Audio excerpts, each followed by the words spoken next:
For generations, the timeline of human engineering has had a clear starting point.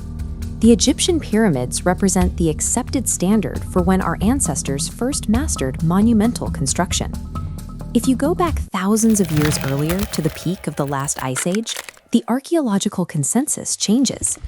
Humans are generally characterized as hunter-gatherers, moving across a landscape, focusing entirely on survival in a frozen world. But a site in Indonesia called Gunung Padang challenges that timeline. On the surface, it appears to be a natural hill, covered in scattered stones, hidden within the jungle. Modern radar and core drilling suggest otherwise. Scans reveal beneath the surface, layers of precisely stacked geometric stone form a stepped structure.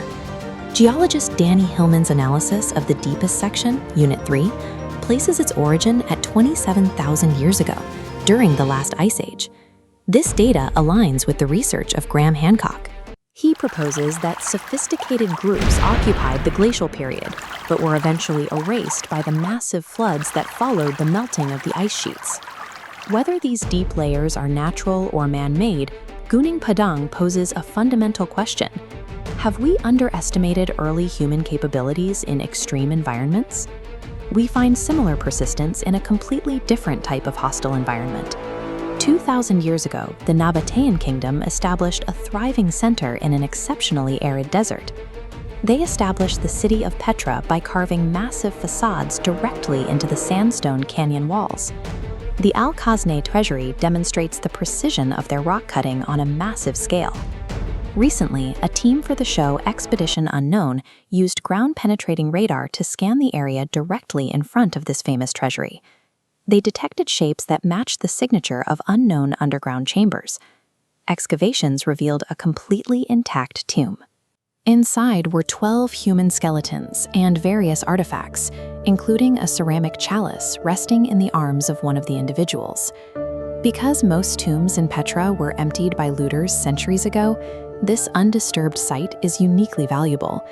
Researchers can study the remains in their original positions to determine the health, age, and daily routines of the city's inhabitants. Oddly, the archaeologists found mold on the ancient bones. Petra's sandstone absorbs water like a sponge. During flash floods, the rock pulls in moisture, which then slowly seeps into these hollow underground chambers. The desert environment provided a paradox of preservation. The dry landscape kept the tomb hidden from human looters for 2 millennia, while the porous geology of the canyon subjected the remains to hidden water damage. The presence of flash floods highlights a mechanical mystery.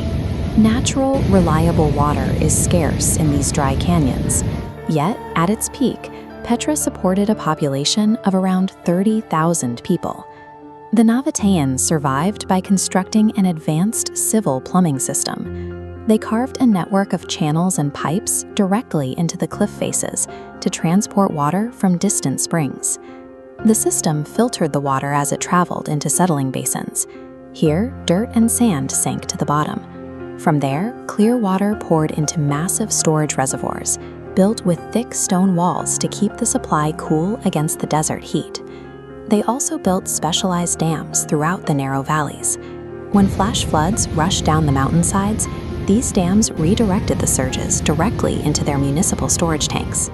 We are still mapping the extent of this infrastructure. In 2016, satellite imagery identified a previously unknown monumental platform, suggesting that 85% of Petra's engineered footprint remains buried. The Nabateans utilized these interconnected civil engineering works to dictate the flow of water, bending a deadly environment to their absolute will. Even the most advanced infrastructure eventually faces the limits of time. Petra's decline began after the Roman Empire took control in 106 CE, which shifted vital trade routes away from the canyon. The final blow came in the year 551 CE. A massive earthquake tore through the region, shattering the water channels and reservoirs beyond repair. The fate of Petra mirrors the mystery of Gunung Padang. In both cases, people engineered immense, highly specific structures only for natural forces, whether earthquakes or glacial floods, to eventually bury them. Now, tools like ground-penetrating radar are peeling back that natural cover. The data we are recovering shows that early humans were visionary problem solvers who who engineered their way through the world's most hostile landscapes. Our past is defined by these cycles of engineering and erasure, where sophisticated systems are built, lost to time, and eventually rediscovered beneath the earth.